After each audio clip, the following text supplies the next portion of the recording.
还在这里装，也不知道刚才谁在那里说不想要孩子来着，估计一会儿知道自己要有几个小崽子，头都要大了吧。夫人，做好了，您看看行不行？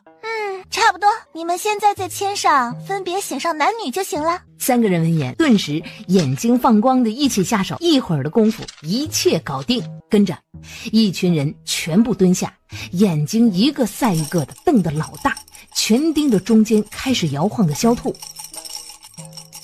这样就行了？是啊，一会儿你看着签筒里掉下来几根签子，一根就代表一个，签上标着男女，一目了然。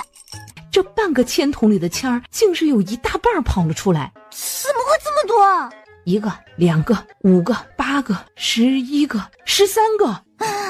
肯定是算错，我再测一遍。对，再测一遍。还是13个，而且依旧是方才的那13签儿。阿错，你不是说你根本不想要孩子吗？可你竟然让我生这么多，13个，我这要生到什么时候？就算1年一个，我都要生13年，13年啊！你简直是禽兽！你这个骗子，原来都是骗我的，居然让我生这么多孩子，你是想累死我吗？我到底是不是你的真爱？你当然是为夫。你先不要跟我说话了，从今天起我们分房睡。哼！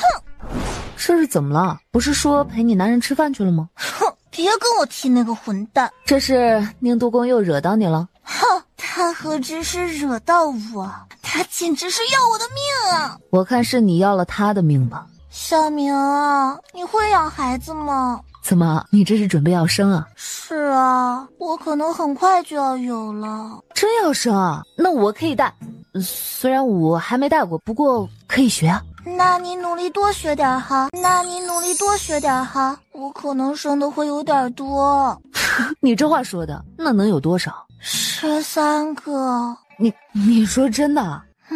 刚算的，我会生13个。你确定不是兔子成精？我又不是一窝，呸！是一口气生13个，最多也是1年抱仨，生几个多胞胎而已。那你这也太能生了。小明，想不到你竟然会嫌弃我，这个世界果然已经没有真情可言了。算了，累了，毁灭吧。可这孩子哪怕是3个5个，我也能勉强看着点，可13个实在是太多了，我就2只手也忙不过来啊。小明，我不是说了，我又不是一口气生13个，你可以照顾大一波，再照顾小的，这样一波一波的来，肯定不会耽误事儿的。你这一波都快比我命都长了吧？给你加工资。给你加工资。那可得加多少工资才能换得回我这要操碎成8瓣的心啊？你可以用你的巨额工资贿赂哑娘跟瞎子，让他们一块儿帮你带孩子。说的也是，反正你有人保护，这安慰的活儿让他俩就别干了。不是，你跟宁都公既然这么能造，干嘛要把孩子都交给我们？再说了，孩子交给我们，你们这对儿当爹娘的干嘛？我们这不是比较忙吗？忙什么？很多事情啊。比如呢？比如忙着造下一批。午后，你恢复了？只要不吃药，本座恢复得很快。这样啊，夫人怎么不看本座？那什么，既然你身体好了，那就好好休息一下吧。我还有事情要忙。夫人忙什么？本座或许可以帮忙。不用了，我一个人忙得过来。还有，咱们刚吵过架，现在是冷战期，你别靠这么近哈。吵架？我会跟夫人吵架？明明是夫人单方面的嫌弃本座才对，吧？就算这样，那也是你惹我的。好了，你先放开我，我们需要冷静期。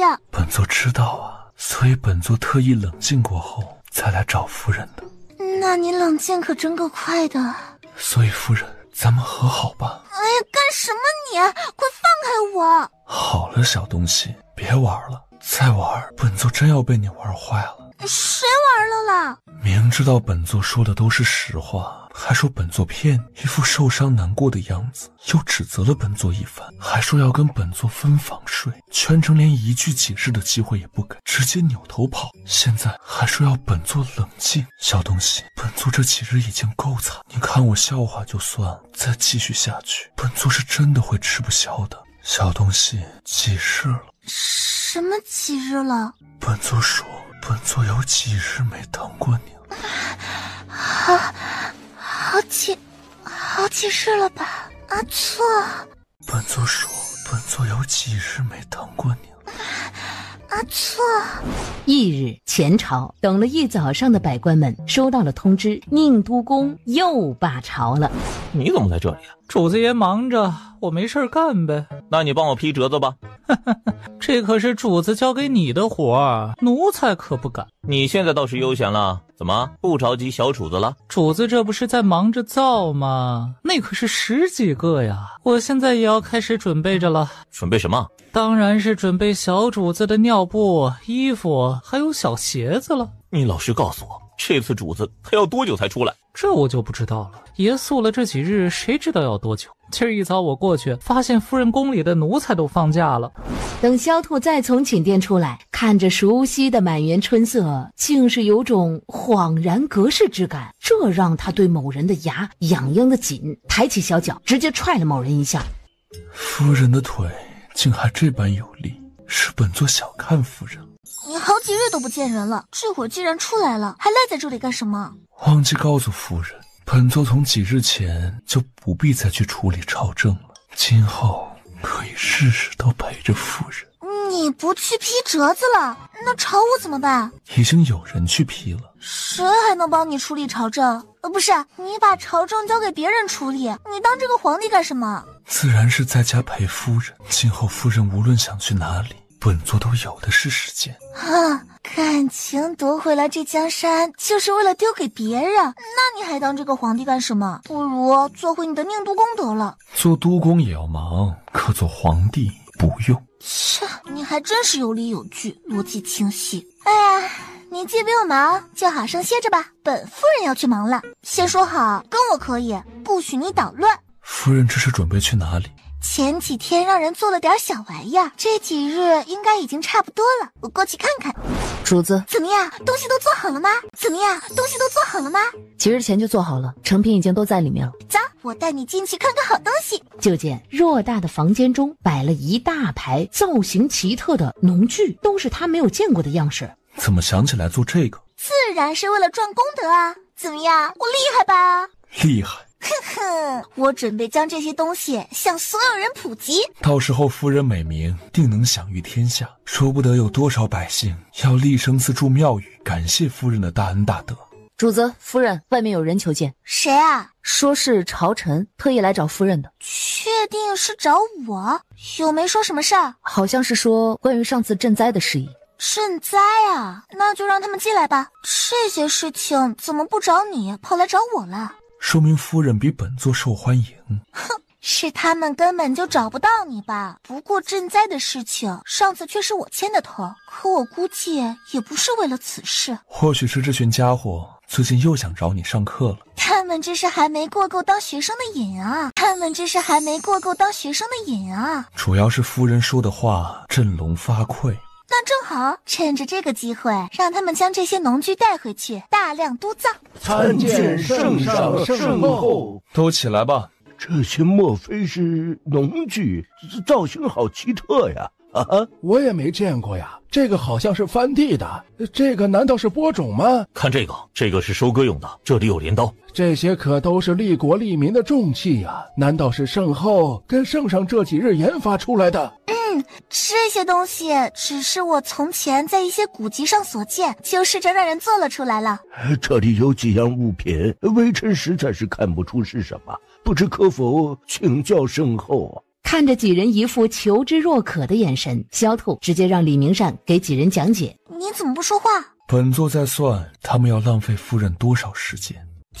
小心眼儿。诸位爱卿，这几件东西你们一会儿可以带回去慢慢研究，之后就交给你们了。这几件东西你们一会儿可以带回去慢慢研究，之后就交给你们了，尽快让人普及下去。圣后放心，必不负圣后所托。那没什么事儿。圣后啊，我等今日来，其实还有别的事儿。诸位爱卿请讲。其实也不算什么大事儿，就是多日不见圣后上朝，微臣有些担心圣后。诸位的想法本后知道了，不过你们担忧的事情不会发生，最起码短时间内不会发生。圣后，这几日我等已经忙完您的吩咐，钱粮几日前全部出库，每个灾区也都派了钦差，连日兼程押送，想必很快就能见到成效了。既然如此，诸位是还有什么可担忧？圣后有所不知啊，赈灾虽然能解了灾情，可是灾后百姓的安置生计，这些也是很大的问题呀。是啊，像是蝗虫灾地，庄稼几乎颗粒无收，这些人家连饭都吃不起了，更别说能凑出2种耕种。还有水灾，房屋倒塌，有人家也没了，这些人又该怎么安排呢？还有水灾，房屋倒塌，有人家也没了，这些人又该怎么安排呢？臣这几日跟朝臣们商量了许久，也没想出什么妥善的办法。这事儿简单，我来解决。像这些受灾地区，最主要的还是缺钱。你们这样，直接传命令到各处赈灾的钦差处，告诉他们，赈灾结束后，就在各地开办银行，就是钱庄，呼吁各地的富户们将钱存进去，以年为限制，利息开高点，存得越久，利息越多，最好再给点他们难以拒绝的好处，像商户后代不能科举这些，你们斟酌着办。圣后难道是想用这笔钱？你们拿到这笔钱，就用官府的名义向受灾百姓实施借贷，就是老百姓不管缺什么，都可以向官府借，利息意思下就行，要让他们有还得起的希望。妙啊！圣后您说的这个法子真是绝妙，您这个办法是直接给了百姓一条活路啊。可若是老百姓借了钱还不起怎么办？这就是我接下来要说的了。我手里有不少小东西，你们拿去让人发往各地，让官府办培训班，将这些东西也以借的方式交给他们，解决一部分人的生计，再让官府的人照着我的方子，在灾区开办厂子，招收那些灾民去干活，解决剩下的一部分人。咱们再把生产出来的东西发往各地售卖，把贸易也搞起来，盘子活了，什么事儿都解决了。当然，各地情况不同，还需诸位将受灾地区的风土、地貌，还有适宜种植产物或人情风俗，都详细的整理一份给我，到时候我再给你们份更详细的法子。圣后大才，我等拜服。客气客气，诸位都起吧。圣后，您如此雄才大略，慧眼独具，真是整个天下的福气呀！是啊，圣后您的见解独到，智慧古今罕见，博学多才，让人敬服啊！我等今日真是佩服的五体投地。抱歉，说的太起劲儿，把你忘了。忘也是本座太没存在感了。哎呀，怎么会？夫君这么好看，每次看见你，我都移不开眼的。可夫人如此雄才大略，智计过人，慧眼独具，博学多才，这多让人心生仰慕。本座何德何能引得夫人移不开眼？夫君当然能，相信我，我的眼里就只有你。真的吗？本座不信，除非什么？除非夫人现在跟眼前这群老橘子说，你最爱的是本座，然后让他们滚。什么老橘子？这些都是你的朝廷大员，是你的爱卿。诸位爱，这话才刚开口，就瞧见一群年纪不小都蓄着须的儒雅大臣们，竟然是扛着满屋子的农具，以匪夷所思的速度转眼就不见了。看着瞬间空落的大殿，你说你至于吗？都一群老头了，你也吃醋啊？就算是只公蚊子，本座也不想让他靠近夫人多一分。醋坛子，行了，人都被你赶跑了，就剩我们2个了。夫君说说想干嘛？那本座可要好好想想。小兔被他吻得又麻又痒，唇中笑个不停。你要是一时想不到，那就陪我去做点好玩的东西好吧？本座现在不是正在做好玩的东西吗？你才是东西。是，本座是东西，好东西，快多尝尝。好一阵的气喘吁吁，让人骨软的柔媚声混合着拉长的低吟，满满的都是娇羞的味道。夫人今日好热情，本座差点吃不消了。失误，一不小心没把持住啊。本座倒是觉得夫人把持的挺好，眼看就要到关键时刻了，竟然清醒过来了。妈呀，快穿衣服，不然不带你玩了。夫人又有什么好玩的？待会儿给你看好东西，这可是我前段时间趁着做农具的时候做的，保证你看了都会很惊喜。你这行吗？别出什么事儿了。放心好了，这东西我熟着呢，以前我懒得走路，全靠这个下山。再说下面还有宁错，放心好了。那好吧，你悠着点。哼哼，好久没飞了，看我的。说着，他从小塔上跳下，然后拉动操作杆，顿时飞到了宁错的头上方，口中同时哈哈哈的大笑着叫着他。阿错，快看我，怎么样，我厉害吧？跟着天空突然刮来了一阵大风，飞着的女人就顺着大风被卷走带飞了。宁错脚下用力的在地上一跺，人就如箭一般撕开裂缝，朝着天空就追了上去。每当风筝降低不少的时候，男人就会运起功力一跃而起，朝着风筝上的女人飞速的冲去，可每次怎么都抓不住飞在天上左右摇晃的那个人。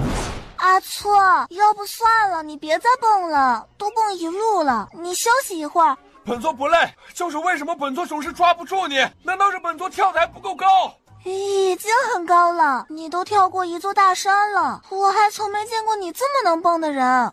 小东西，这个时候了还调侃本座，想不想下来了？我想下去，上面有点冷。好，别着急，为夫很快就接你下来，别乱动，小心掉下来。可我现在被缠在上面了。哦，说起这个，还是我为了安全特意设计的。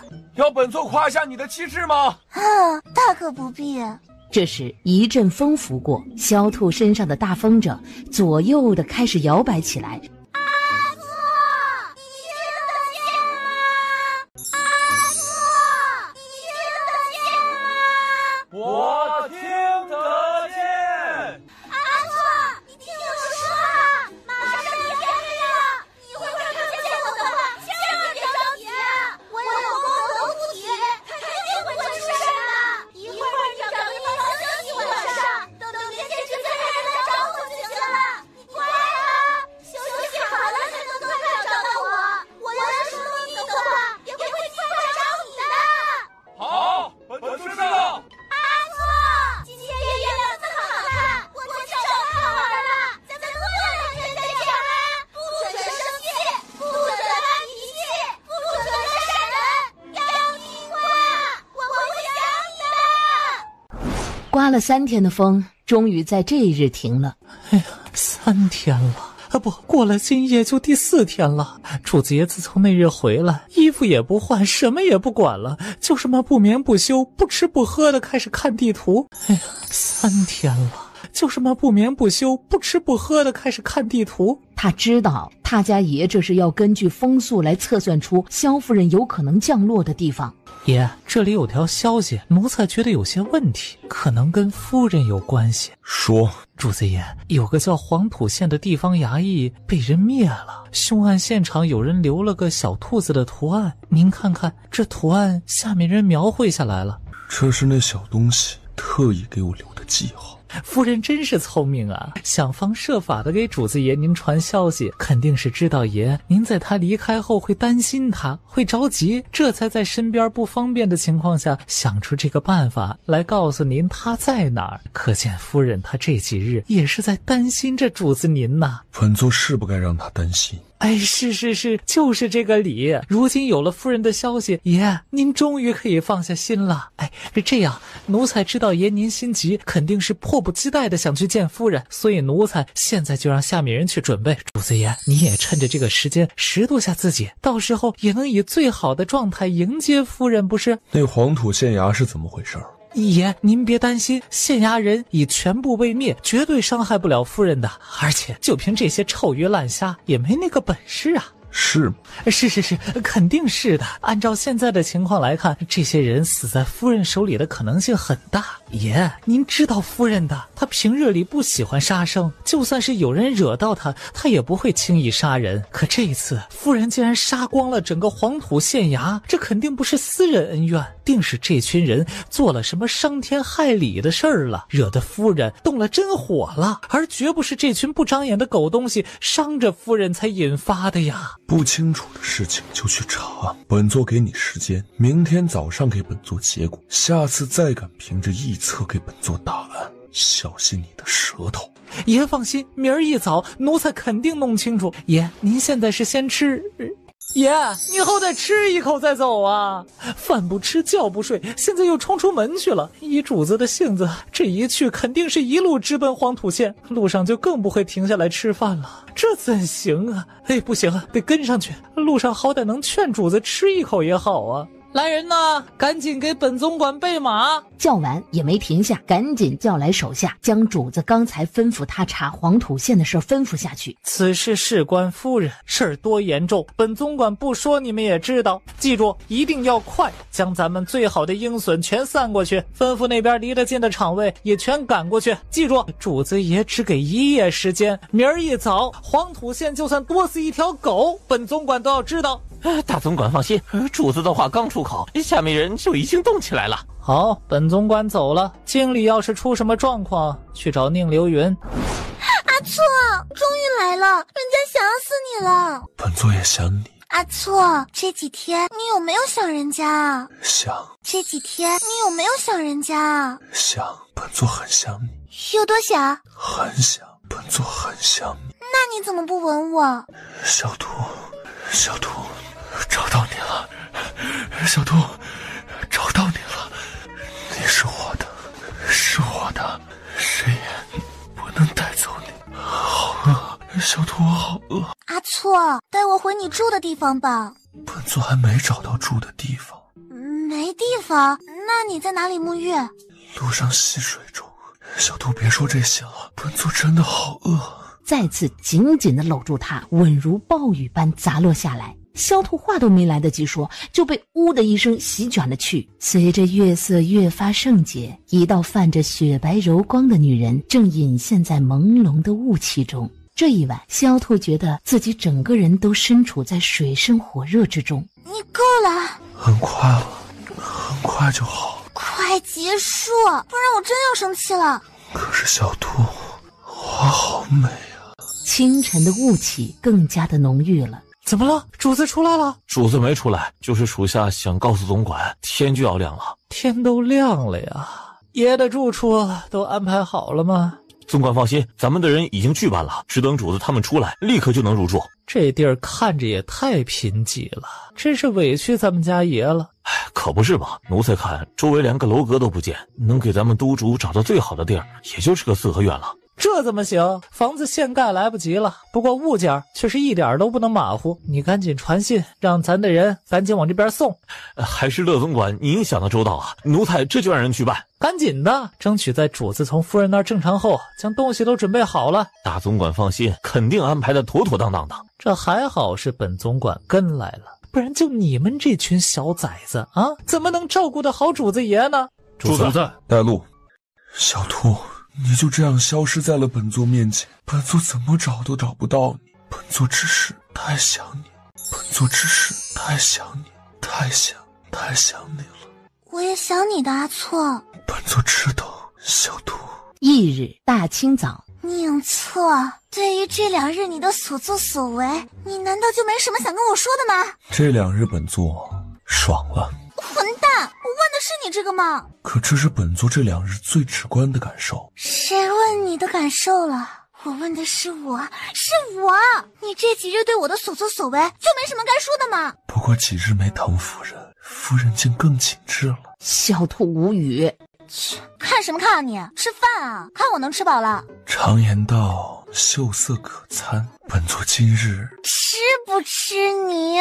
好了，别恼了，本座亲自给夫人奉膳，以作赔罪。来啊！就算我吃了，也不代表原谅你啊。自然，本座的罪行罄竹难书，夫人可千万别手下留情。算你懂事。主子爷，您从夫人离开这些日子，就不眠不休地寻找夫人踪迹。算你懂事。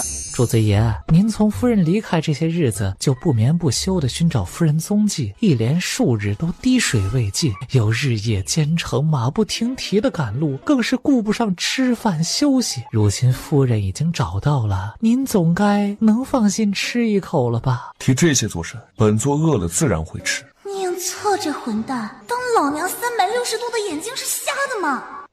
原来夫君这几日为了寻我这么辛苦，所以你才在找到我后不吃不喝不休息，什么都不顾的先把我睡到了今日。本座那只是太想夫人了，情不自禁。还看什么？赶紧来吃！夫人竟这般心疼本座，吃不吃？吃。跟你说个事儿，我这次出来发现我又有新能力了，这次可是很厉害的哦。瞧你那高兴的小样，这就是你那让人崇拜的自惭形秽的地方。哎呀，跟你说正经的呢，以前我不是只能看到将死之人的未来吗？这次不一样了。那天我突然很想杀人的时候，突然福至心灵，在看到这些将死之人的未来里，竟然能插手他们的命运了。你说巧不巧？就在我想杀他们的时候，这些人就全部都显示出了死相，而他们有了死相后，我就刚好能对他们出手，就好像因与果的循环。我要杀了他们，所以他们就会死，而因为他们要死，我才刚好能杀他们。这样的话，以后你岂不是想杀谁就杀谁了？我是什么杀人不眨眼的恶魔吗？再说这种逆天的能力肯定不能滥用，应该也有限制。我觉得可能只针对罪大恶极之人。这不正合了你这小东西的心思？这倒也是。夫人这么高兴，不如咱们2人庆祝庆祝。你过来的肯定匆忙，朝里的事情做好安排了吗？有宁流云在，乱不了。哼，宁流云他是倒了8辈子的霉了，碰见你这种不负责任的主子，那是他的荣幸。我的人呢？小明他们怎么样了？应该在赶来的路上。那就等他们到了，咱们再走吧。刚好这几日你抽空让人将这一片官园收拾下。你知道吗？这个鬼地方竟然有将女子献祭给龙神这样离谱的事儿。我杀了几个罪魁祸首，可是这么大的事儿，我不相信只有这几个参与者。你让人全都给我找出来，一起绑了，送他们去见他们的龙神去吧。小兔兔默契，本座都依你。萧兔嗔了他一眼，正要再说话，美眸忽然睁大。怎么了？又有功德来了，而且是很大很大一批，应该是赈灾的回馈。萧兔看着漫天的金光飞速的朝他扑来，他兴奋的赶紧拉开自己的信息看了起来。姓名萧兔，年龄21尾，体质320，常人10倍，视觉720度无死角，寿命210年，神通洞照神术，功德80万、81万、82万，持续中。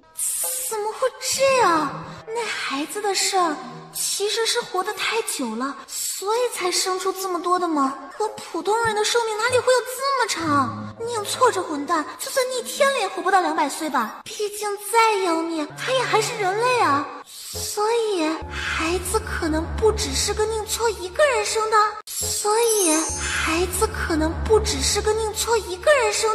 要是照宁错这个变态的性子，知道萧兔跟别人可能还有一段，怕不是死了都要从坟头爬出来呀。所以还是抓紧时间，在宁错生命走到尽头之前，赶紧跟他把13个孩子生了，一证清白。可那是13个，光怀孕都要怀个10几年啊，那可是10几年啊！我去，这可真是完美闭环了。怎么了？出什么事儿了？告诉为父，为父帮你想想办法。小兔，我没事儿，就是信息量有点大，所以一下走神了。哦，有多大？跟为父好好说说。就是我看到自己寿命了，竟然有100岁，吓了一跳。本座武功以真化境，寿元也有100岁，定能陪夫人白头偕老的。这样就好，看来是我白担心了。苍天啊，杀了我算了。不用怕，本座会永远陪着你的。小东西，显然有事情想瞒着呀，小东西，显然有事情想瞒着呀。接下来的3天，小兔除了出去一趟教人怎么去挖渠排水，省得这地方迷信再搞出龙神祭这样的惨剧之后，就再也没出去过，天天跟宁错腻在一起。对于这妖孽没羞没臊的求欢，也都半推半就的随他了，原因都是为了那点没来由的心虚，也想证明自己的清白。二是小兔想着，既然孩子早晚要生，那就趁年轻开始安排上好了。按照100岁来计算，抛开他的年纪21，再抛开女人不能生育的后50年，他就还有29年可以生孩子。29年的大好时光，竟然要花10几年的时间生孩子！天哪，这世界上还有谁比我惨？难道我穿过来这辈子不是来享福的，而是给宁错那狗逼生孩子的？好想骂人啊！你还有脸在这笑？夫人这是终于舍得离本座，夫人这是终于舍得离本座了，一连好几日了，本座都怀疑你被本座给弄傻了。哎呀，你才傻了！你这个混蛋，是我这几天太纵着你了。是啊，所以夫人为何要这么纵着本座？你管我，我乐意不行啊？行，怎么不行？夫人只要愿意，本座舍了命也奉陪。什么舍了命奉陪？你这个色魔，明明就很享受。怎么会？本座明明都是依着夫人，夫人不同意，本座什么时候越过雷池一步？还委屈上了？哼，谅你也不敢。所以夫人，你还没说，到底是为何这几日要这么纵着本座？莫非这几日其实是夫人自己想？也是，夫人现在体质在变强，某些方面需求自然也会变大。夫人放心，为夫都明白，定会拿出浑身解数，满足你这淫性大发的小东西。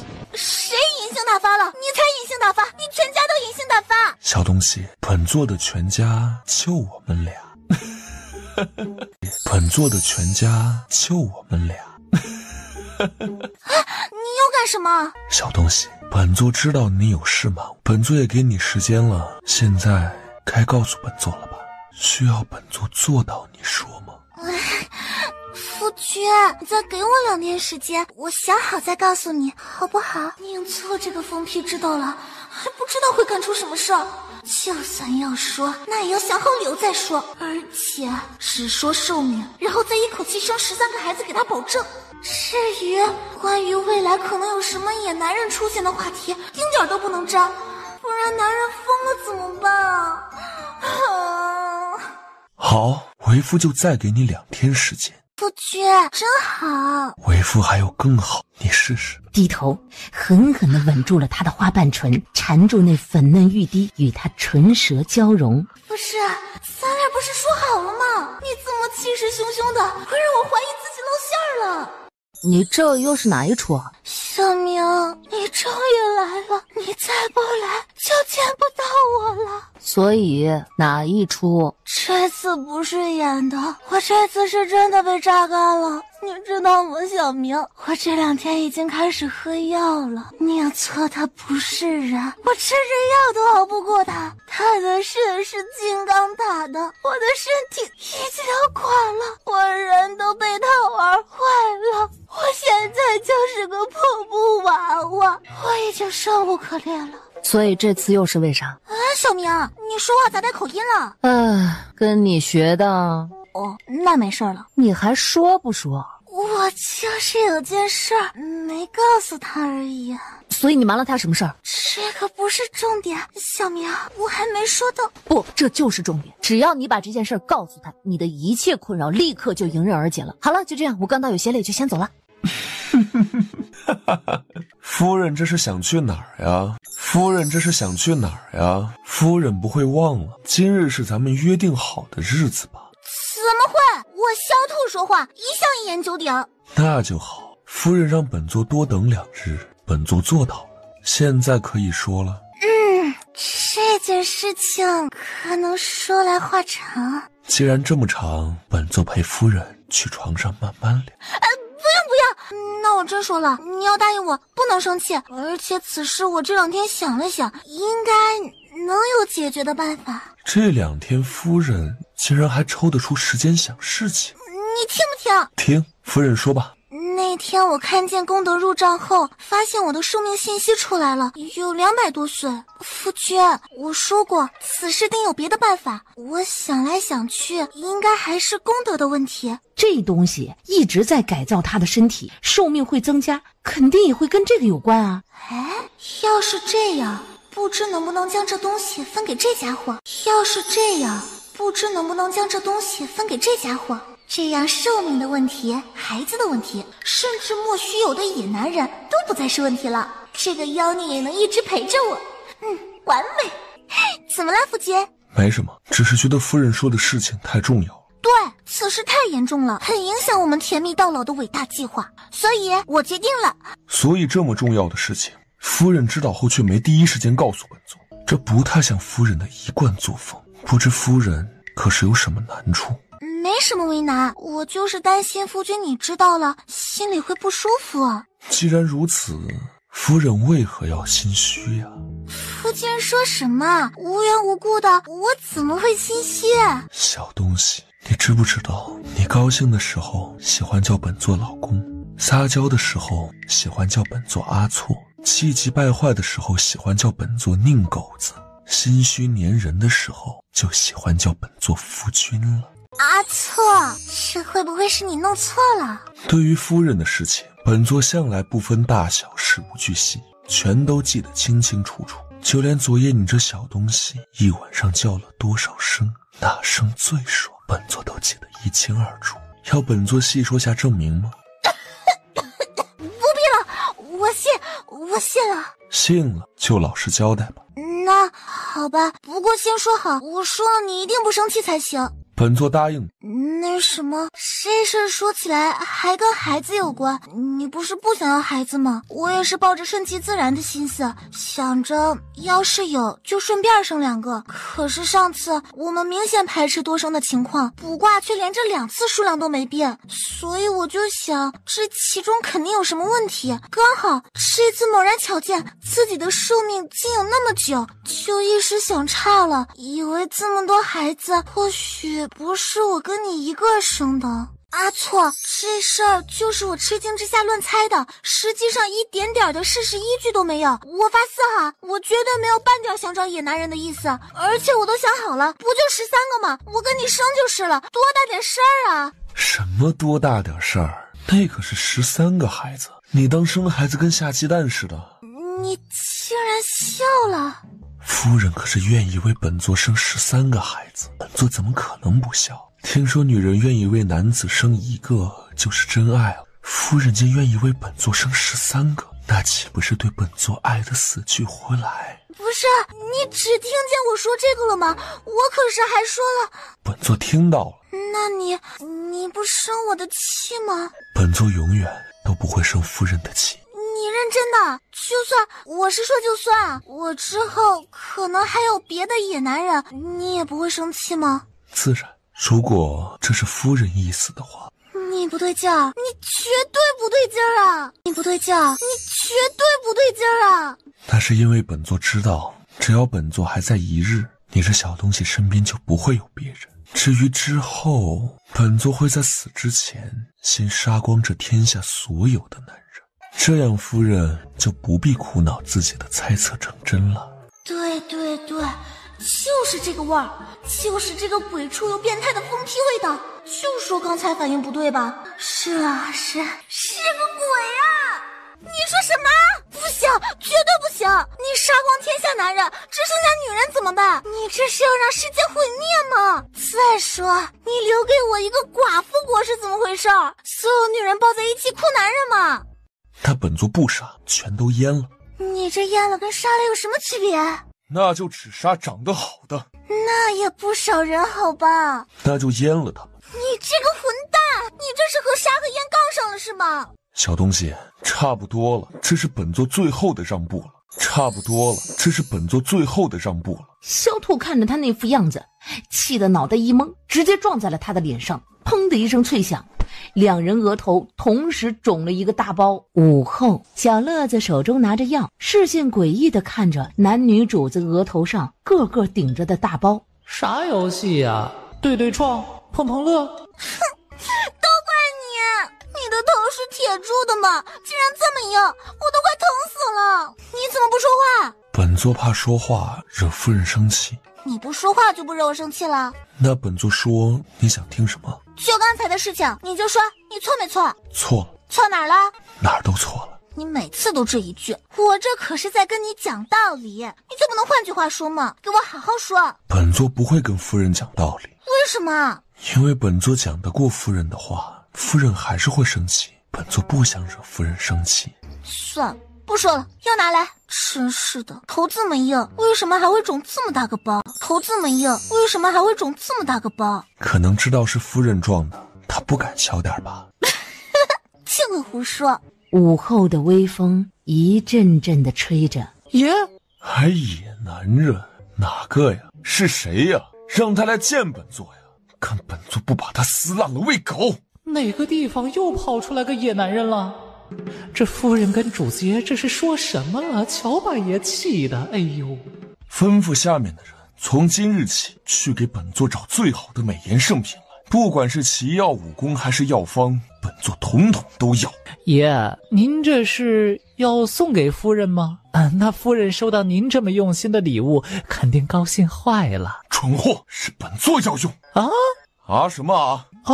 是奴才失态了，就是不知主子您这般是有什么高深的用意吗？本座要让这张脸永驻青春，只要有本座在，那小东西哪里会多看那些臭鱼烂虾？只要有本座在，那小东西哪里会多看那些臭鱼烂虾？只要有本座在，看看哪个野男人能盖得过本座的风华。爷，您是男人呀，您还是坐拥天下的帝王，那是何等的尊贵霸气啊！怎么老想着靠美色留住夫人呢？你那是什么表情？奴才就是太震惊了。你不是震惊，是觉得本座丢人吧？奴才怎么敢这么想？就是觉得主子爷您风华绝世，世间绝对再没您这般完美的男子了。愚蠢，一时算得了什么？本座要的是一世，要的是任由这岁月如何变迁，本座永远如此完美。这样朕今后多少茬野男人会出现，那小东西眼睛里也只会有本座。还是主子爷您高瞻远瞩。再下一道命令，让人去找延寿之法。爷您是说延寿？可爷您风华正茂，怎么突然……那小东西的寿命比本座要长很多。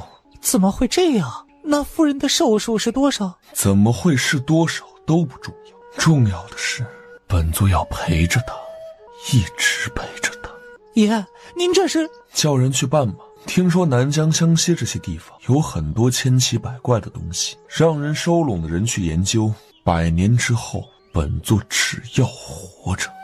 爷，万万不可，那些东西都是邪术，您可是……去吧。是。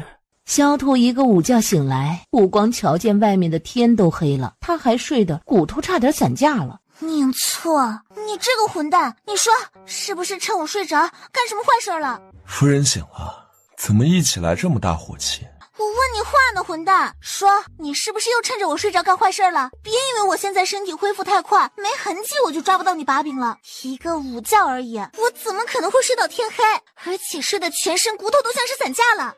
一个午觉而已，我怎么可能会睡到天黑？而且睡得全身骨头都像是散架了。会不会是夫人这几日太劳累了，所以贪睡了一会儿？至于身上不舒服，肯定是床太硬了，本座今晚就叫人把它换了。你以为我会信你的鬼话？我身体这么好，现在根本就不缺睡眠。至于床，我睡得不要太舒服，根本就不需要换。原来如此，夫人既然喜欢这床，那就留着。一会儿本座跟夫人一起睡，试试她到底有多舒服。是你个头！你不承认是吧？那你为什么坐那么远？还有，你什么时候自己主动劈过折子？你分明就是心虚啊！本座离你远，主要是怕吵到你这小东西。至于折子，宁流云800里加急，急着要本座批复，本座完全是被逼无奈。你这个混蛋，现在是越来不要脸皮了。夫人别恼，晚饭本座叫人准备你最喜欢吃的芙蓉蟹黄，还有蜜汁鸡翅。你说的冰淇淋本座也让人做出来了，起来吃点下下火。别以为一顿好吃的就想收买我，你就算不承认我也知道。哼，既然不愿意说这个，那就说说别的吧。今日我睡午觉的功夫，你是不是出去了？干什么坏事去了？夫人怎么这么问？本座最近一直沉浸在夫人的温柔乡里，哪里有空出去干坏事儿？你少来这一套，我还不知道你，只要一变态就喜欢偷偷折腾我，快老实交代了，不然小心今晚打地铺。好吧，本座承认是本座今日陪你午睡，一下没克制好。谁让你这小东西这么诱人？你知道的，本座在你面前向来是管不住自己的。不说是吧？不说本姑娘自己看了。说着直接开了洞兆术，虽然看不到这家伙的未来，但是他的心思还是能够看到的。意外的是，萧兔瞪着美眸看了半天，见到的都只是这人情绪激动时两人各种各样的小黄片儿。你什么情况？为什么我看你就只能看到小黄片？你脑子一天到晚到底在想啥？就没有什么正经重要的事情给你干了？因为这些本就是本座干的最重要的事情。那这样我岂不是读不出你的那些坏心思了吗？哎，不对，你不会是故意的吧？阿错，所以你果然是故意的。夫人这么美丽又这么聪明，一眼就能洞穿世事，本座若是被你看透，岂非太过无趣？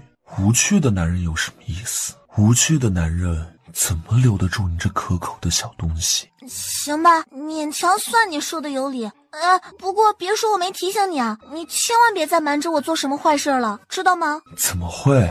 本座最乖了。我这也是为了你好，不知道是不是因为你是我男人，你好像每次骗我都没啥好下场。想想你第一次骗我是欲我，结果有多惨，还有第二次孩子的事儿，你更惨了。我是希望你别再有第三次了。本座知道夫人担心我，是希望你别再有第三次了。本座知道夫人担心我，放心，不会有第三次，本座保证。行吧，反正我提醒过你了。说完这些，想起了别的事情。这几日呢，他也没闲着，仔细观察了一下自己的寿命，不过几天竟然又增加了。那是功德达到100万时，功德自动减少10万，而寿命增加1。弄清楚了这些，他现在已经可以着手准备怎么把功德分给宁错了。那他呢，就能够跟他的阿错就能够一直愉快地生活下去了。孩子的事情也简单了，一口气活他个几百年，几十年生一个，轻轻松松啦。不过就是不知道这玩意儿要怎么从身体弄出来，然后再给别人。玩什么呢？别闹，我在发功呢。吃饭啦，很多好吃的，要不要？刚才偷偷欺负我，别以为就这么算了，一会儿看我怎么收拾你。怎么了，夫君？怎么突然不动了？人家还等着你的菜呢。夫君，不嘛，你喂人家嘛。夫君不想喂人家吗？人家可要生气了。宁错绷得死紧的手，只好又夹起菜送到了他那张可怕的小嘴前。夫君最好了，人家最喜欢夫君了啦。夫君，你怎么不说话了？你不开心吗？开心。是吗？人家也好开心了啦，夫君竟然亲自为人家吃饭了啦。哎呀，真是的，人家都不好意思了啦，都怪我太依赖夫君了，我真没用。可谁让夫君这么厉害了？说起来，世界上怎么会有夫君这么厉害的蓝银呢？宁错狠狠的吸气，要是身前换了别人，他早就一掌劈死这个可怕的妖怪了。夫君对人家那么好，人家就越离不开你了啦，这可怎么办是好呀？夫君怎么都不说话了呀？眉头也突然皱起来了，是有什么难过的事情吗？看得人家都心疼死了啦，都怪人家太没用，都帮不到夫君了啦。夫君选择一个人坚强面对，不想让我分担烦恼，你那么好，但我想要和夫君一起分担风雨啦。所以夫君，你有什么难过的事情了吗？说给人家听了啦。夫人饶命，本座再也不敢了。饶命可以呀，我已经亲近人家了啦。先说好了，小东西，你报过仇了，不许再折腾本座了。夜深，夫君，你睡着了吗？还没，夫人有事儿？没有没有。15分钟后，夫君，你睡了吗？还没。夫人有什么事儿？没有。30分钟后，夫君，小东西，不想睡就陪本座干点别的。不用。1个小时后，夫君，宁错这次没反应，于是他偷偷地爬了起来。本座就知道你没那么容易放过本座，记仇的小坏蛋。萧兔回来时，手里拿着一根细细的管子。让你尝尝我精心调制的天旋地转迷魂烟，等我把你这个坏蛋迷晕了，看我怎么收拾你。夫人这是在干嘛呢？我吗？这不是长夜漫漫无心睡眠，起来上个厕所，顺便抽根烟。说着，他哈哈哈地笑着，对手里的竹管吸了一口。你这个烟是？我这个烟。翌日，你还笑？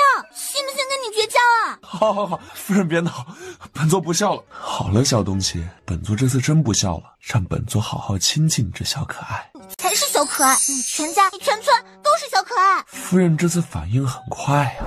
阿错，多久了？估摸着1个多时辰了吧。哎呀，看来这样不行，这么久了，功德一点反应都没。做了这么久了，本座帮你起来走走。我还有别的办法。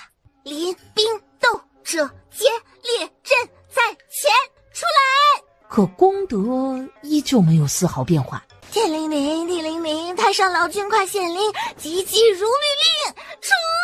天地无极，乾坤剑法，出！烽火神兵如律令，法咒显圣明，出！我请老祖下山峰，上方御典，鬼神下金，出！大威天龙，世尊地藏，般若诸佛，般若巴马空，飞龙在天，出来呀！宁错小乐子看的是眼花缭乱，目瞪口呆。怎么会这样？再来！天女散花，破冰出莲，碧海潮生，慈航普渡，出！1指求天地，2指碎山河，3指灭生灵，出！教育妖仙，魅惑之魂，集体之吻，破灭之光，出！万劫统领之术，6道地爆天下，欧布奥特曼！一口气连动漫绝招全都念完了，还是不行。别出了，小东西，你的没出来，本座的要出来了。你什么出来了？冷汗，你以为是什么？都准备好了吗？爷放心，一切都准备妥了，夫人见了肯定喜欢。本座带你看个好玩的东西。不是准备返程了吗？本座帮你准备了辆特别漂亮的马车，是用机关术打造的，你这小东西见了肯定喜欢。半月后，你这段时间心情也太诡异了，什么事情都高兴不过一会儿。如今咱们回京了，不是在路上闷得慌，你不想出去玩玩？不想去。听说你男人帮你做了特别多漂亮的衣服，都是你以前画的图，还叫人送了很多奇巧的小玩意儿，我们去试试。还是算了。前朝大臣们知道你回来了，可都高兴坏了，已经求见了好几次了，说要给你请安呢。那群老头挺好玩的，咱们去见见。回宫那日见过了，差点上来抱着我哭，辣眼睛。最近不想见他们。怎么趴在这里？晒太阳了。是不是又郁闷上了？哪有？你有没有本座还不知道？我没郁闷，我就是不信邪了。是我手段进出了，身体里那玩意儿它就是不出来。要是实在不行，不然就……不行，本姑娘肯定能把它搞出来的，你等着看好了。突然，萧兔脑袋上冒出了一个小灯泡，一闪一闪的，灵光乍现。是哦，我怎么没反应过来？是哦，我怎么没反应过来？已经进入身体的功德要是不行，那没进去的呢？阿错，我出去赚点功德实验一下，你有事情先忙哈，我晚上再回来。方才奴才瞧夫人高兴地跑出去了，哎呀，好些日子了，夫人总算是开怀了。这几天可把奴才担心死了。这果然夫人心情一好，爷您跟着心情也舒畅了。你当本座是为了这个高兴？难道不是？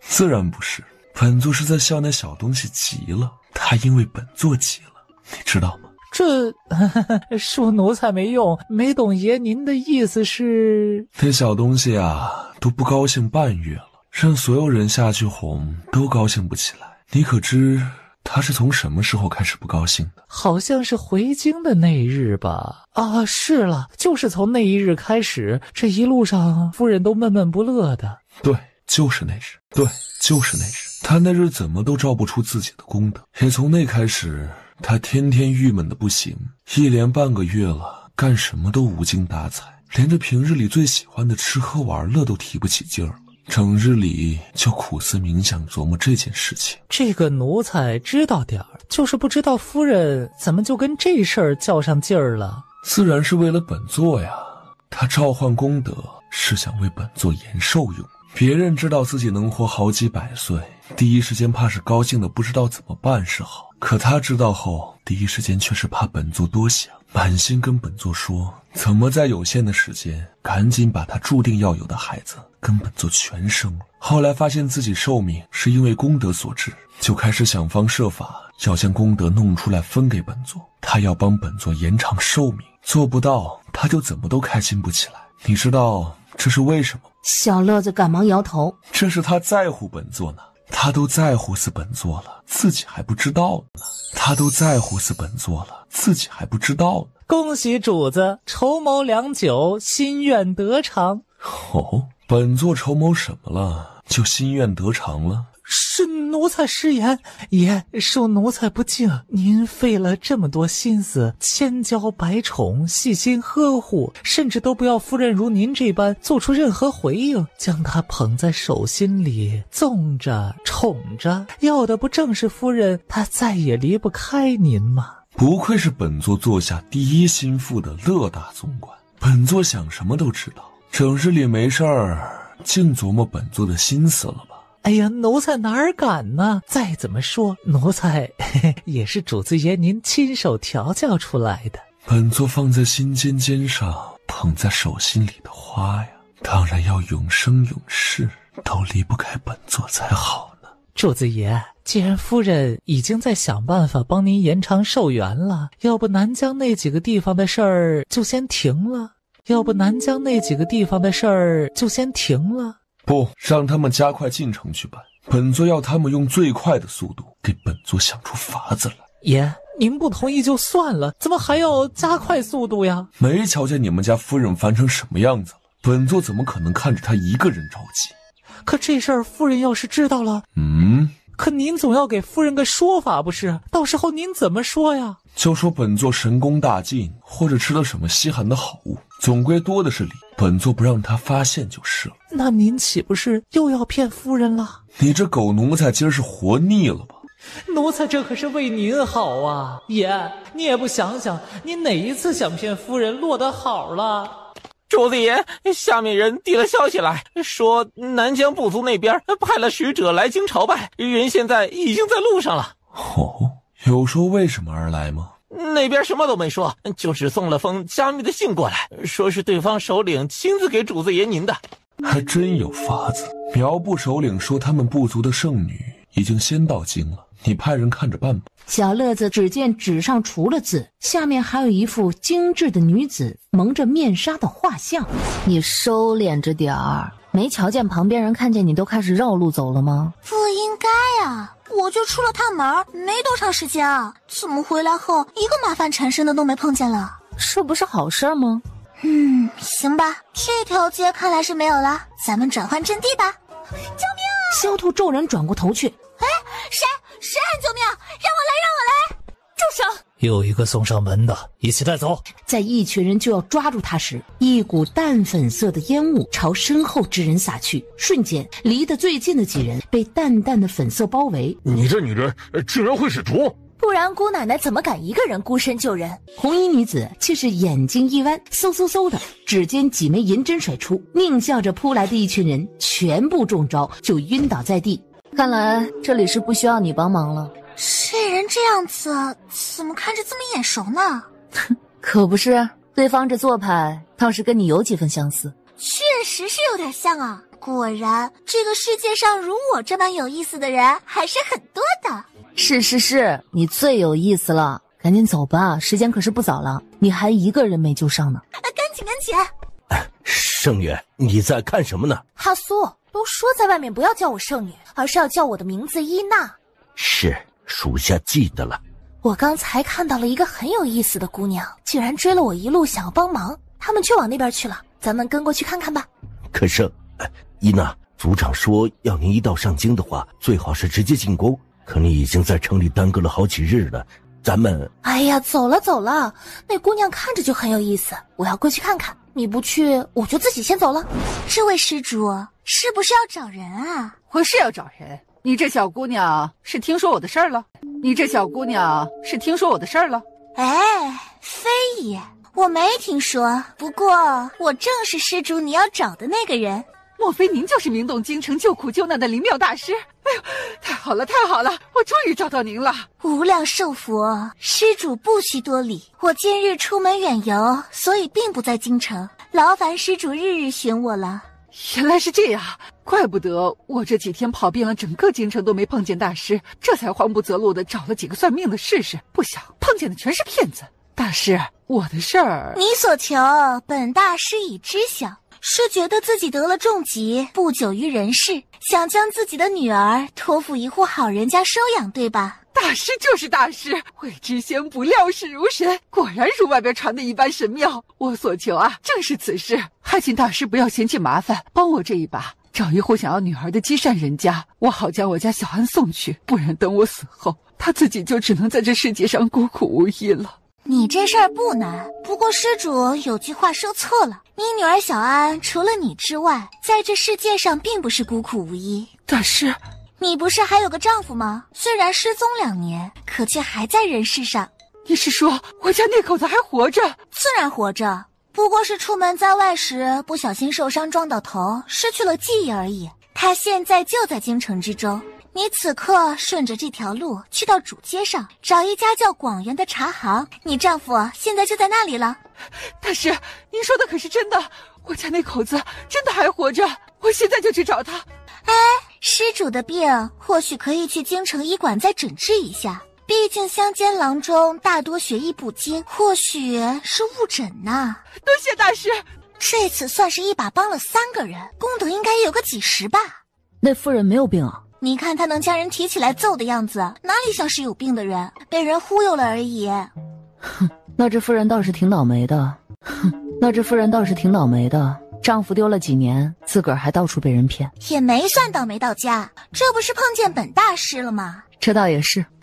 我的功德应该也快来了，我都快迫不及待要试试了。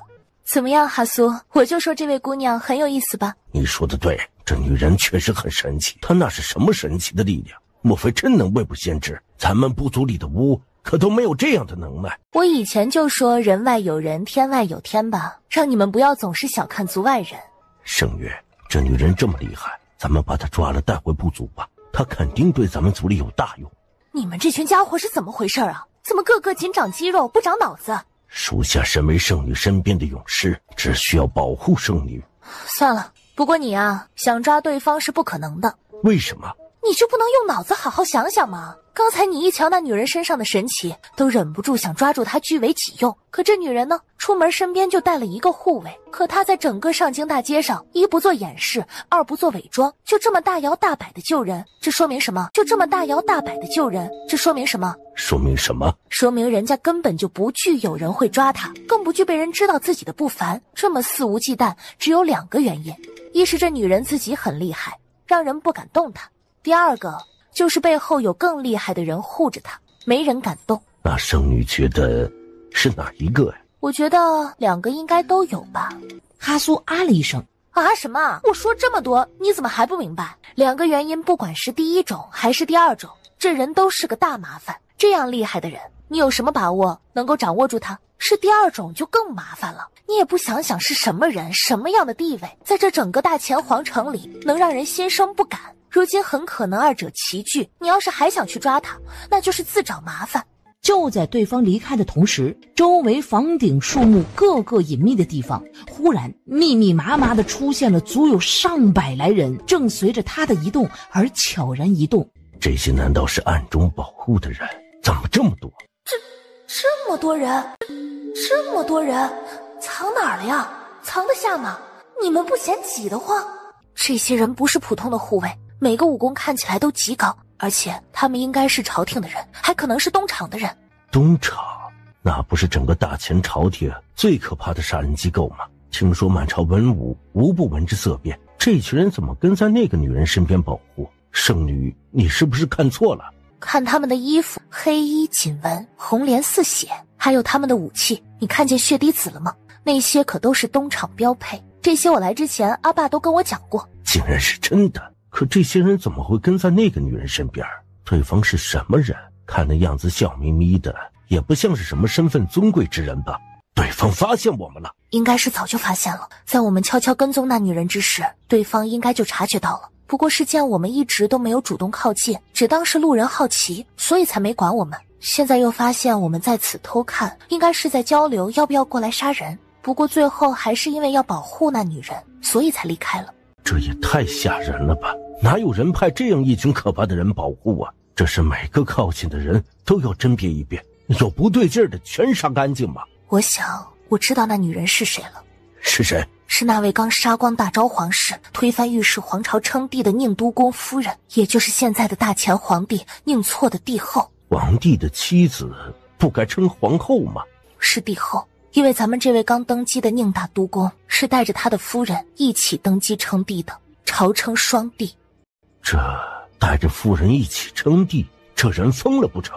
阿爸说此人在做宁都公的时候就是个十足的疯子，杀性极大，杀得满朝诸公人头滚滚。从他掌权开始，朝廷官员隔几年就要补上一大批。不说这些，你就单看他登基一事，别人造反最差也会扯个名头，有个借口。他什么也没有，直接杀光了整个皇族的人，然后就这么堂而皇之的称帝了，还是带着他的夫人一起称帝。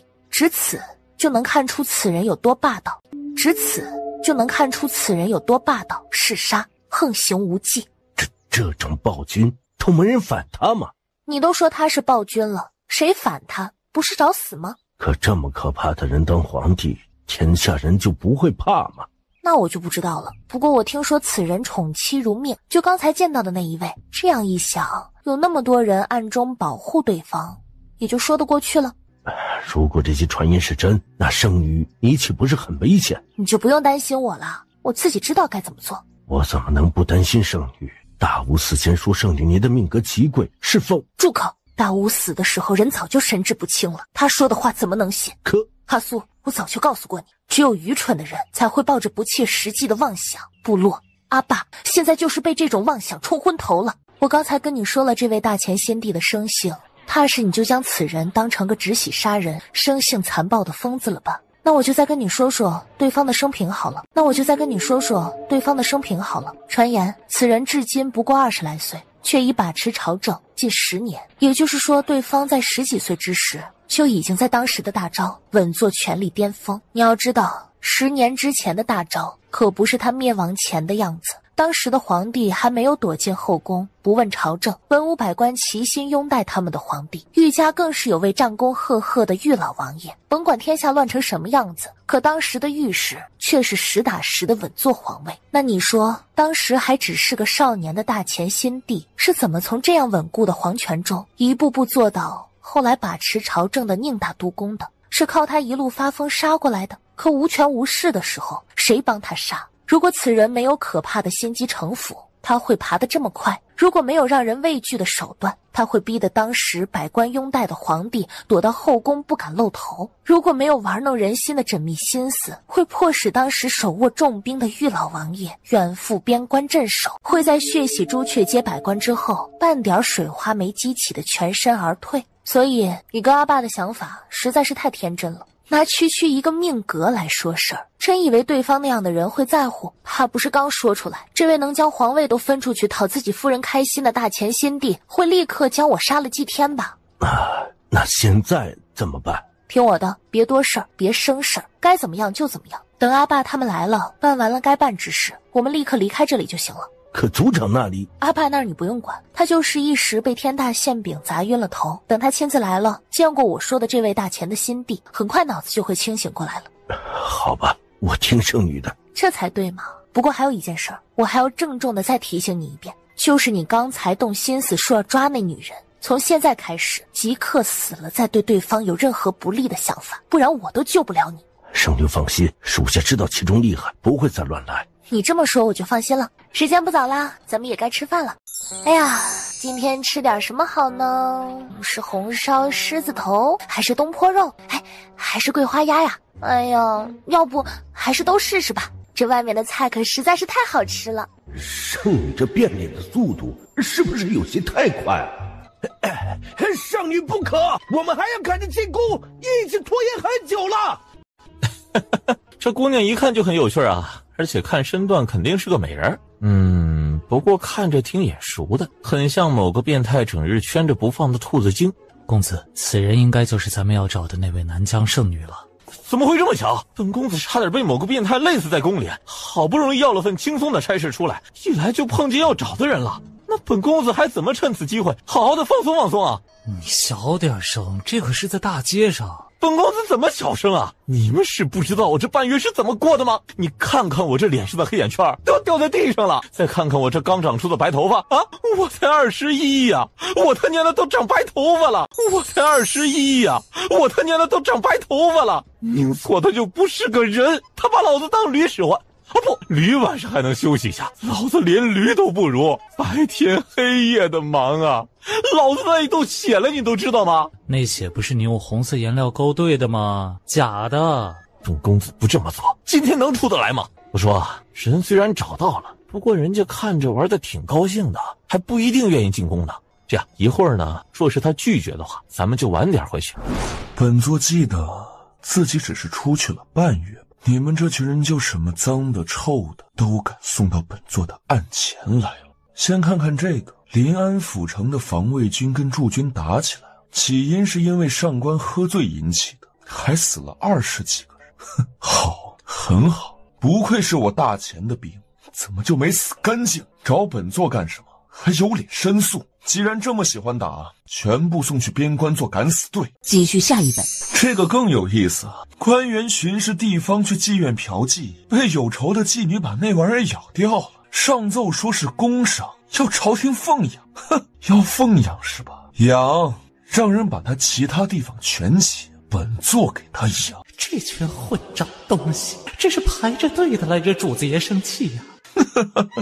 这个写得好啊，这斐然的文采，是个大才子吧？把本座夫人都夸出花来。看看这里，越俎代庖、聘姬司臣都出来了。你们说本座该怎么奖赏他才好？哎呀，到底是中书省的哪个不长眼的混蛋？折子看清楚了吗？就敢呈上去？别的也就罢了，知道大家最近都很忙，毕竟夫人给了那么多好政策，太过分了。到底是哪个蠢货敢写这种折子上来？脑子是被驴踢了吗？夫人现在可是帝后，她参政是理所当然的。上折子的人是疯了吗？爷本来今天心情多好啊，可是来到前朝，不是冷笑就是嗤笑，好心情毁得不剩多少不说，最后竟还看到这样一份奏折。哎呀，中书省这群粗心大意的混账东西，还有宁流云这个混账东西，主子爷不在，就这么管理朝政的吗？你们不提本座都忘了，本座初登基还没见过这天下百官。哼，本座还没有幸见过天下百官，所以还不知道诸爱卿们对本座与本座的夫人都是什么评价。不如让天下百官进京朝拜吧。主子都带着夫人一起登基称帝了，这天下官员还有哪个蠢驴不知道爷将夫人疼得眼珠子似的事儿啊？怎么突然就冒出个这么个货来？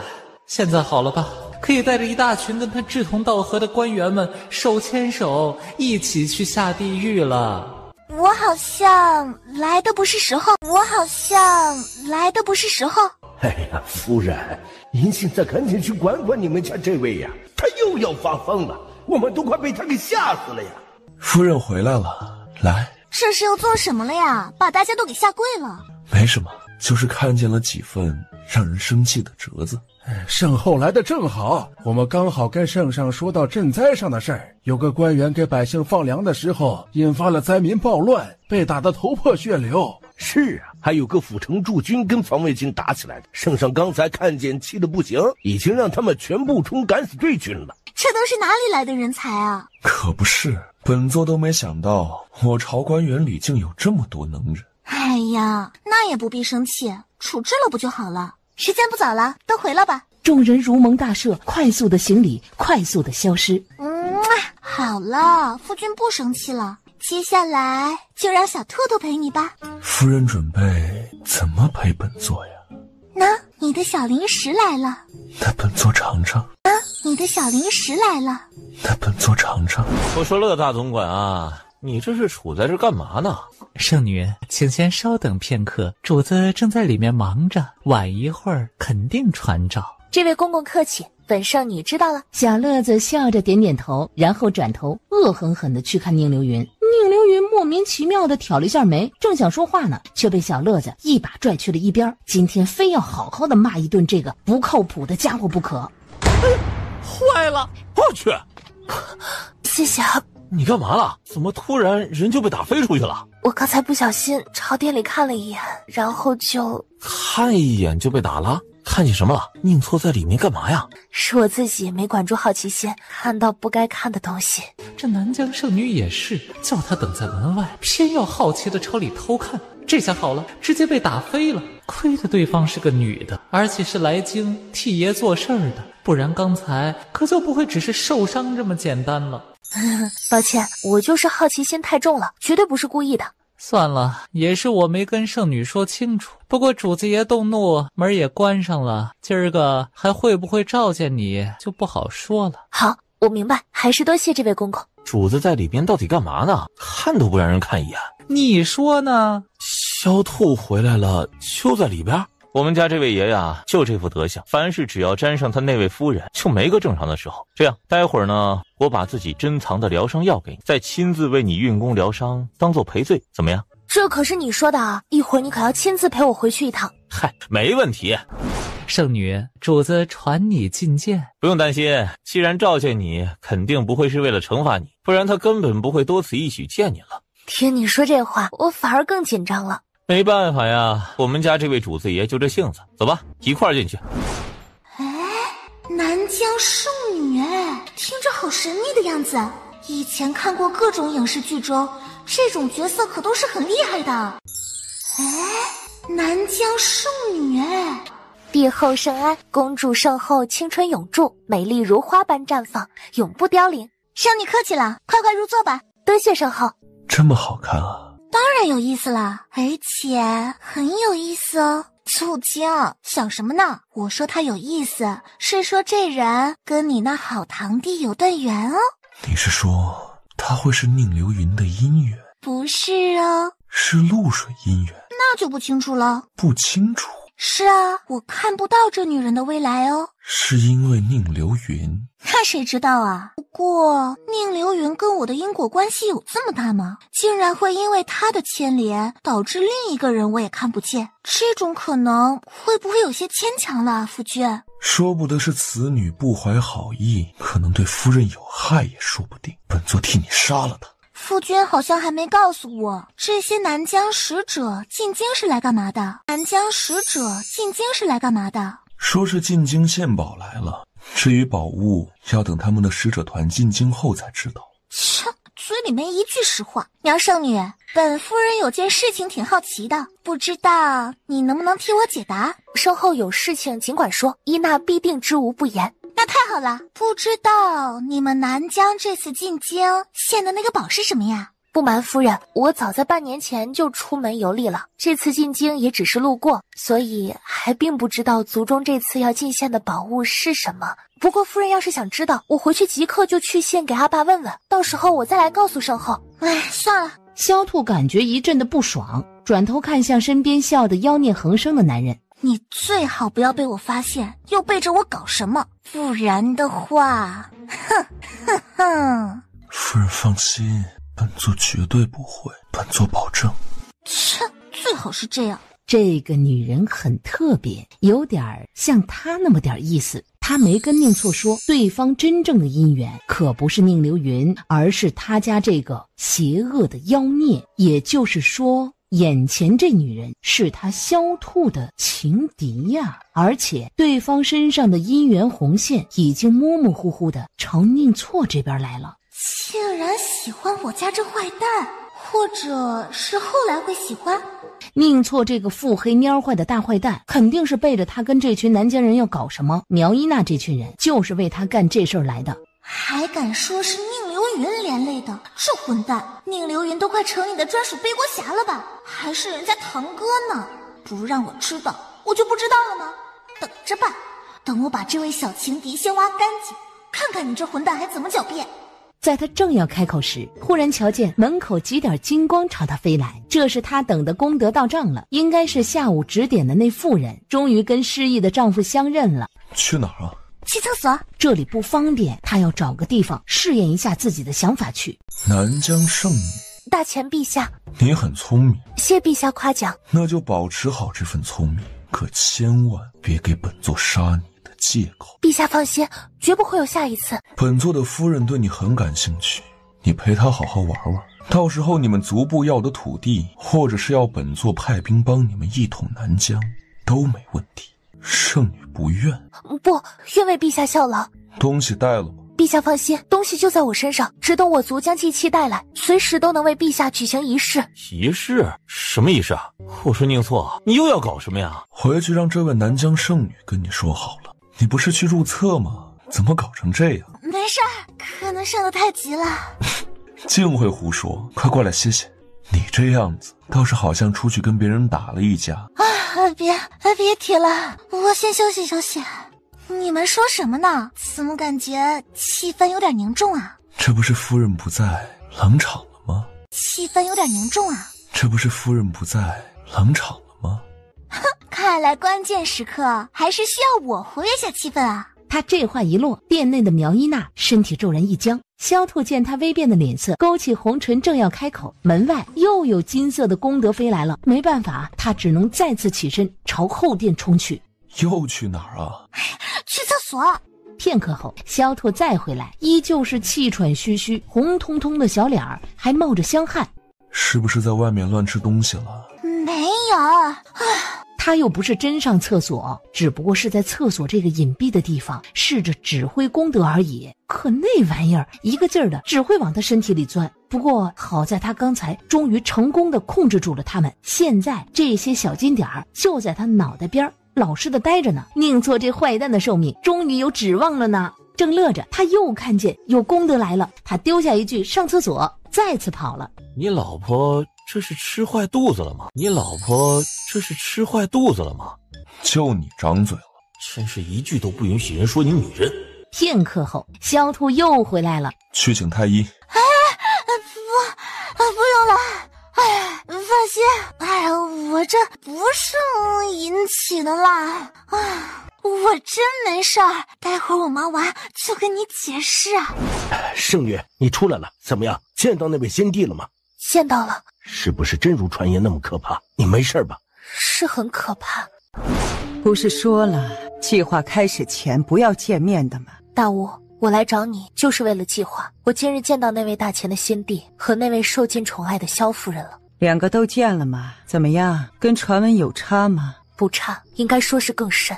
果然是这样，早就知道对方不好惹，这次计划实在是险，咱们就如那火中取栗，你万万要再多加小心。怎么了？难道你露出破绽了不成？怎么了？难道你露出破绽了不成？不是，是我觉得要不咱们这次计划还是算了吧。怎么了？可是出什么事情了？是那位据说能看透人未来的萧夫人太厉害，还是那一位传闻嗜杀成性的宁都公太残暴吓到了你，以至于让你心生了惧意？二人确实让人心生忌惮，特别是那位宁都公，今日只见第一面，他就对我产生不止一次的杀意，还把我打得吐了血。我知道，若不是因着他还要用我，今日我的命恐怕都要交代在皇宫里了。可是这些还不足以让我退缩。对方实在是太过宠爱他的那位夫人了，我都不知道如何形容那种感觉，好似愿意为了对方一个笑做任何不可理喻之事，看得只觉得让人毛骨悚然。这种爱未免太可怕了些。我还以为是出了什么事儿了，原来是这样。那位宁都公本来就是个疯子，他的爱自然不会正常，可越是这样，对你未来才越好。我说夫君，你就不觉得你这洗的也太久了吗？我人都被汤匙蒸熟了。夫人觉得这要怪谁？那肯定不能怪我吧？哼！小东西。哎，阿错，我能控制功德了！厉害，恭喜夫人。那咱们赶紧回吧，我已经迫不及待的想试试了。哎，怎么回事？下午的时候我明明能控制他们了，怎么现在又不听指挥了？只是围着宁错身边绕，半点没有进入对方身体的意思。你还笑？我现在可是在做正经事。好，本座不笑。biu biu biu。宁错就这么看着他转，等他有些头晕的时候，将人直接搂进了怀里，笑着俯身点他的鼻尖。小东西，已经很晚了，不如明天再继续。可我好不容易才让这些功德听指挥，不应该趁热打铁吗？夫人今天降服这些功德已经很厉害了，下午又忙活了那么一场，肯定都累坏了，如今估计是精神不济了，所以才没成功。夫人今天降服这些功德已经很厉害了，不如明天养精蓄锐再试。夫人为了本座这么辛苦，现在再熬夜的话，本座可是会心疼的。那好吧。乖。阿错，为父在。阿错，我最近这些天的所作所为可都是为了你，你可千万要爱惜人家呀。为父知道，为父爱你，为父爱死你了。有多爱？想把命都给你，够不够？夫君竟然这么爱我，那阿错，你知道我最爱你什么吗？这小东西还从来没说过爱语，难道今日是喜？你最爱本座什么？我最爱你在下面埋头苦干。还等着爱语的宁错真是无语。哼，混蛋，都说这么明显了，怎么还没反应啊？今天可是还没交公粮呢，怎么就睡觉了？哼，平日里急色急得跟什么似的，恨不得天天让我下不了床。今天这是怎么了？我可就躺在你怀里，这家伙竟然没扑上来，莫非是我魅力不够了？莫非是我魅力不够了？不可能，我这么粉嫩嫩的，身体又被改造的越来越顶级，所以肯定不是我的问题。宁错终于回神了，刚准备开口，就瞧见了面前一阵的波涛汹涌扑面而来。夫君，我想看你进出的迷人样子了。你那是什么反应吗？我都三番两次的暗示你了，你怎么还这样？算了，不想就算了，我睡觉了。阿错，你不会是又不行了吧？宁错无语，小兔看看他不动，以为自己猜对了。阿错，你别担心，我那里还有药。宁错再次笑出了声，笑得鬼畜十足，将说着还有药的女人直接翻身给压了下去。小东西，本座一直没告诉你，本座有个7天7夜的梦想，以前一直顾忌着你身体，如今却不需要了。毕竟夫人现在的身体比本座都好，所以本座现在想试试，顺便让你好好看看本座到底行不行。6日后，太阳高挂天空。啊，没了！我真的一滴都没了！我真的一滴都没了！你还说6天不见你人了，下了床竟然还能偷偷溜出宫，你可真够厉害的。我不跑行吗？宁错那个禽兽说要折腾我7天7夜啊！现在都已经第6天了，他还不让我下床。要不是我哄着他说饿了，要他亲自去端饭给我，这才将人支开偷偷溜走。如此柔弱不能自理的我，现在可还在那禽兽的魔爪之下。可你出宫也不是办法吧？你家男人只要想，随时都能来抓你回去。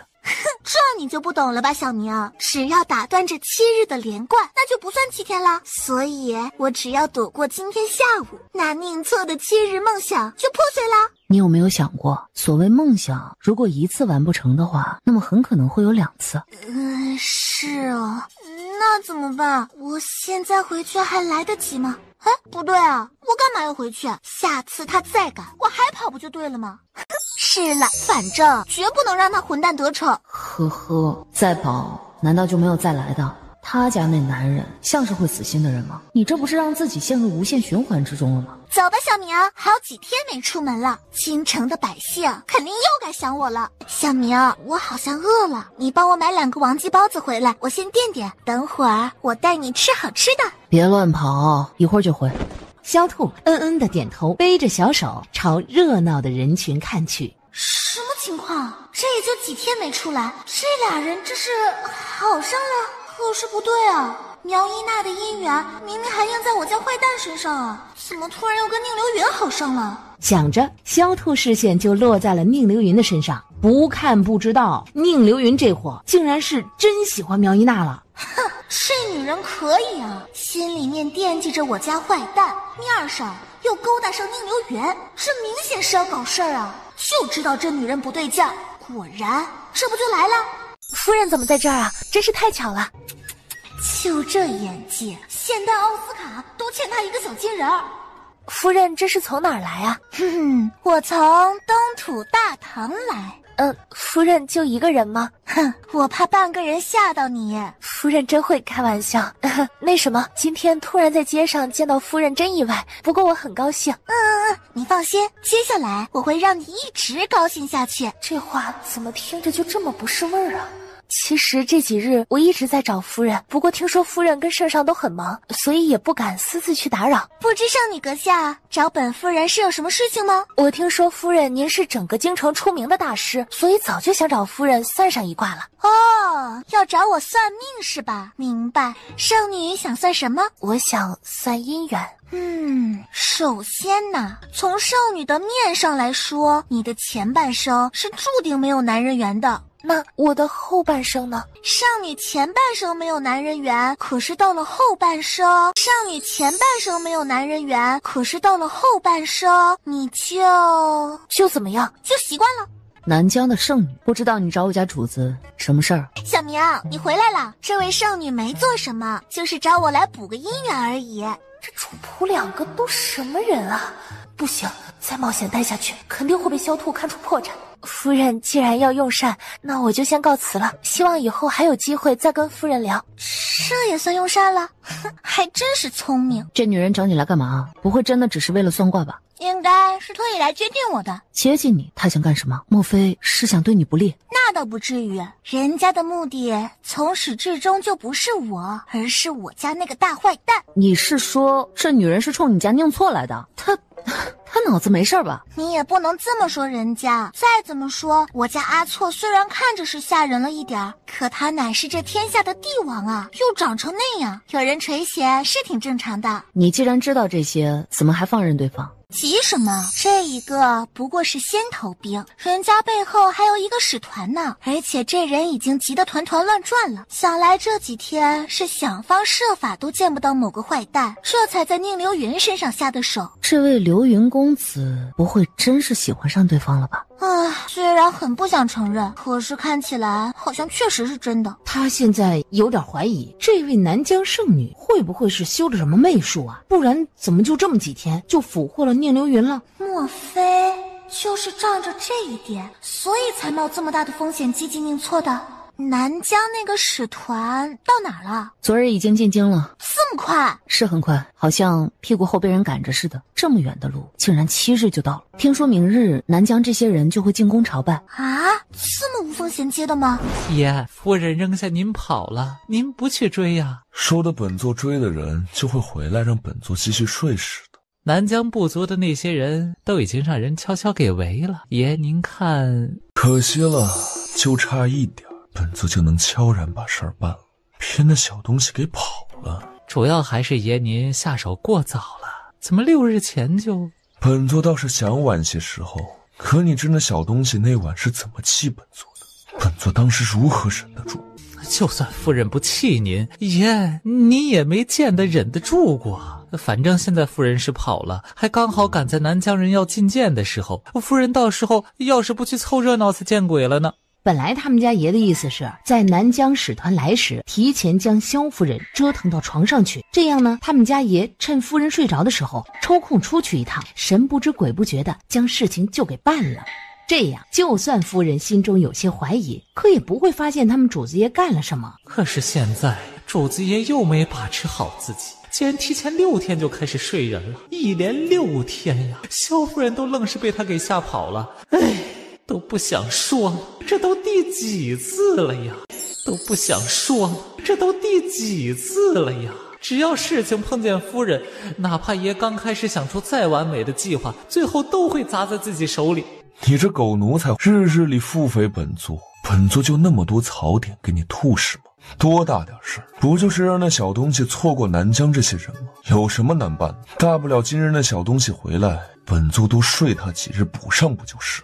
到时计划必定万无一失。主子，您确定不是以此为借口想多睡夫人吗？还有啊，您这都6天了呀，您还要继续的话，身体熬得住吗？要是身体被掏空了，您怎么办呢？以后岂不是要靠日日吃药了？这样我们以后还有好日子吗？再说了，夫人知道了又该笑话您了。本座看你这兔崽子今日真是活腻歪了。爷，冤枉呀！奴才这次不是腹诽您，就是担心夫人，她恐怕会有警惕心，不会轻易被您骗，哄住。这就不是你该操心的了。他与本座是毒药，本座与他也不差什么。以本座的魅力，到时候再卖力气就是了。爷，您可真是……哎呀，住脑！什么事儿啊？是南疆圣女，她刚才跑去找了夫人。不是说了不许她接近夫人吗？可能是心存侥幸，找死！爷息怒，您的计划为重。若不是为了计划，本座早在发现他模仿那小东西的时候，就将他碎尸万段。这也就罢了，他竟然还敢觊觎本座。本座这么清清白白的一个人，名声却被他玷污也不说了，可他竟然还想闹到那小东西面前去。若是被那小东西看出来，本座留着一个对自己有觊觎之心的人在身边不杀，本座该怎么解释？他这是要本座命啊！爷，不至于呀！夫人就算看出那个狗屁圣女对您有想法，可她也不至于知道主子爷您也看出来不是？可本座自己知道。眼瞅着就要天黑了，我没想到你今日竟还是会这个点才回去。今天生意好，一口气救了10几个，功德有200多个了。我说的不是这个，是刚出来的那会儿，你不是怀疑这几天下不了床不是巧合，当时竟没有第一时间跑回去质问你家那位。他明白是想背着我干什么，就算我回去问他，那坏蛋也不会承认的。你是不是猜到些什么了？总觉得你这次对苗一娜这些人处理的太过放纵了。你这是从哪看出来的？没从哪儿啊，就是突然想到了那位老玉爷而已。当时萧兔初见了玉老头，知道对方这次回来就是个祸害，可是直接叫人动了杀手。看到我们小明互为疑惑的，好吧，我承认你想的是对的。我之所以一直没对苗一娜动手，确实是有原因。这其一你也知道，我怀疑这群南疆人突然进京是为我家那坏蛋办什么事儿来了。至于这二嘛，我也仔细琢磨过，我家那位究竟是想做什么。其实这些并不是很难猜，